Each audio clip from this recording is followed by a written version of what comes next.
Sveiki visi. Šiandien parodysime, kaip priprogramuoti BFT Deimos Ultra valdymo pultelį. Jums reikės kryžminio atsuktuvo. Atsisukam priekį esančius kryžmus 2 varžtus. Nuimame dangtį. Pasiruošėme pultelį. Įeiname į nustatymus. Nustatymus įeiname labai paprastai. Spaudžiame 2 kartus OK. OK yra pažymėta.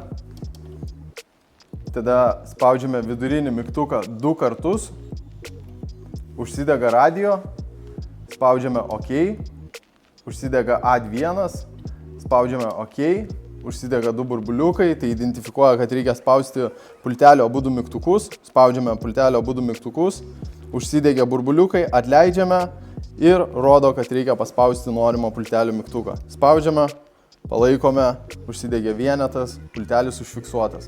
Dabar, kad išeitumėm iš nustatymų, spaudžiame pliusą ir minusą, tai parodyta čia, abudu vienu metu, iki pradinės funkcijos. Spaudžiame pultelį, pultelis veikia, automatika važiuoja.